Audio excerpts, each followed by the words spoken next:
بسم اللہ الرحمن الرحیم۔ جب ایک عورت کے 3 بچوں کی اچانک موت ہو گئی، دوستو یہ واقعہ حضور صلی اللہ علیہ وسلم کی وفات کے 200 سال بعد کا، کہ ایک عورت کعبہ شریف کا طواف کرتے ہوئے بہت زیادہ رو رہی تھی اور کہے جا رہی تھی، اے اللہ میں اس حالت میں بھی آپ سے راضی ہوں۔ پاس بیٹھے ایک اللہ والے بوڑھے آدمی نے جب اس عورت کو اس قدر تڑپ تڑپ کر روتے دیکھا تو ان سے رہا نہ گیا اور کھڑے ہو کر پوچھنے لگے کہ اے بیٹی تجھے کیا ہو گیا ہے، تم اتنا زیادہ کیوں رو رہی ہو؟ تو اس عورت نے جواب دیا کہ اے بوڑھے بابا آپ اپنے کام سے کام رکھیں، مجھے میرے حال پر چھوڑ دیں، میں اپنی تکلیفوں کا گلہ صرف اپنے اللہ سے کرتی ہوں۔ یہ سن کر وہ بوڑھے بابا اپنی جگہ بیٹھ گئے اور وہ عورت پھر سے کعبے کا طواف کرتے ہوئے زور زور سے رونے لگی۔ وہ بیچاری اتنا زیادہ رو رہی تھی کہ صحیح سے سانس بھی نہیں لے پا رہی تھی۔ جب وہ عورت دوسری بار اس بوڑھے بابا کے پاس سے گزری تو اسے ایسا تڑپتا دیکھ ان بوڑھے بابا نے پھر سے کھڑے ہو کر پوچھا کہ اے بیٹی آخر تو کیوں اتنا زیادہ پریشان ہے، مجھے بتا تو صحیح، میں تیرے باپ کی عمر کا ہوں، ہو سکتا ہے میں تیری کچھ مدد کر سکوں۔ تو اس عورت نے جواب دیا کہ اے بوڑھے بابا پہلے میں اپنا طواف مکمل کر لوں، پھر آ کر آپ کو سب کچھ بتاتی ہوں۔ اس عورت نے طواف مکمل کیا اور پھر اس بوڑھے بابا کو آ کر بتانے لگی کہ اے بابا جان آج وہ دن ہے کہ میرے گھر سے ایک ساتھ میرے 3 چھوٹے بچوں کا جنازہ نکلا ہے۔ میرے شوہر کی ابھی کچھ دن پہلے ہی وفات ہو چکی ہے اور اب میرے بچے بھی مجھے چھوڑ کر جا چکے ہیں، میں کس کے سہارے زندہ رہوں گی؟ اس لیے اب میں رو رو کر اپنے اللہ سے فریاد کر رہی ہوں، وہی مالک میری مدد کرے گا۔ یہ سن کر اس بوڑھے بابا نے پوچھا کہ اے بیٹی مجھے تفصیل سے بتاؤ کہ آخر تمہارے ساتھ اتنا بڑا حادثہ کیسے ہو گیا؟ تو وہ عورت روتے ہوئے کہنے لگی کہ اے بابا جان آج صبح جب میں تندور کے پاس بیٹھی روٹیاں پکا رہی تھی تو میرا دودھ پیتا بچہ میری گود میں تھا اور میرے 2 لڑکے کہ جن میں سے ایک کی عمر 6 سال تھی اور دوسرے کی صرف 5 سال، وہ دونوں ساتھ ساتھ کمرے میں کھیل رہے تھے۔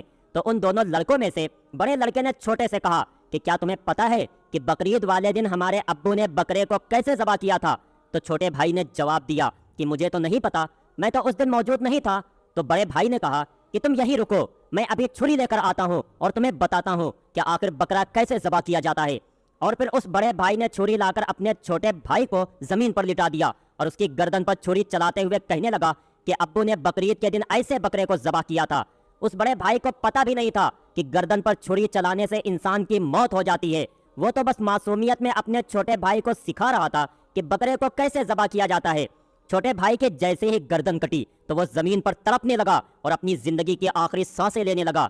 وہ عورت کہنے لگی کہ اے بابا جان جیسے ہی میں نے بچے کے چیخنے کی آواز سنی تو دوڑتے ہوئے کمرے کی طرف گئی تو کیا دیکھتی ہوں کہ میرا بچہ زمین پر پڑا تڑپ رہا ہے، اس کی کٹی گردن سے خون فوارے کی طرح بہ رہا ہے اور وہ اپنی زندگی کی آخری سانسیں لے رہا ہے۔ یہ منظر دیکھ میرے تو ہوش اڑ گئے اور میں چیختی ہوئی اپنے بچے کی طرف لپکی اور جلدی سے اسے اپنی گود میں لٹا لیا۔ وہ مجھ سے کچھ کہنا چاہ رہا تھا لیکن گردن کٹنے کی وجہ سے بول نہیں پا رہا تھا۔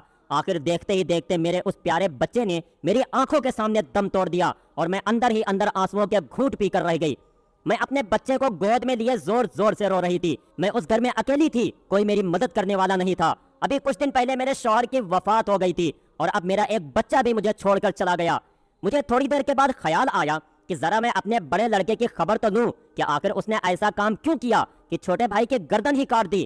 میرا بڑا لڑکا ڈر کر گھر میں کہیں چھپ گیا تھا تو میں جلدی سے اٹھی اور اسے تلاش کرنے لگی۔ اچانک میری نظر گھر کے کونے میں پڑی لکڑیوں کی طرف گئی تو میرا بڑا لڑکا ان لکڑیوں کے پیچھے چھپا بیٹھا تھا۔ میں غصے میں تیز قدموں کے ساتھ اس کی طرف بڑھی اور پیچھے سے زور سے پکڑ کر اسے گھسیٹا تو وہ منہ کے بل زمین پر گرا۔ میں نے دیکھا کہ اس کے منہ سے سفید پھینا نکل رہا ہے۔ میں نے جب لکڑیوں کے اندر جھانک کر دیکھا تو وہاں ایک بہت زہریلا سانپ بیٹھا پھنکار رہا تھا۔ اسی سانپ نے میرے اس بڑے بچے کو ڈس کر مار دیا۔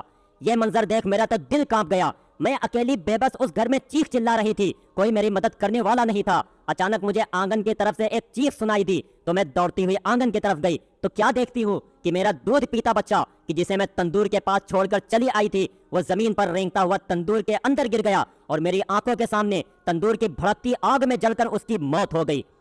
اتنا بتا کر وہ عورت زور زور سے رونے لگی اور کہنے لگی کہ اے بابا جان آج ایسا دن ہے کہ صبح میرے گھر سے میرے 3 بچوں کا جنازہ نکلا ہے۔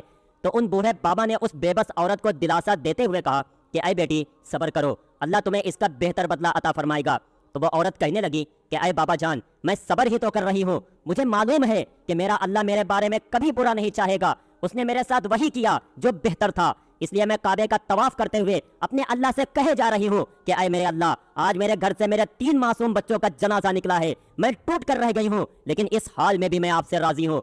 دوستو، آپ دیکھ سکتے ہیں کہ امت مسلمہ میں کیسے کیسے نیک لوگ گزرے ہیں کہ ان کے اوپر چاہے جتنی بھی مصیبتیں آ جائیں وہ صبر ہی کیا کرتے تھے اور اللہ پر بھروسہ رکھتے۔ لیکن آج ہماری حالت یہ ہے کہ اگر ہم پر چھوٹی سی بھی مصیبت آ جائے تو ہماری زبان پر اللہ کی ناشکری کے الفاظ جاری ہو جاتے ہیں۔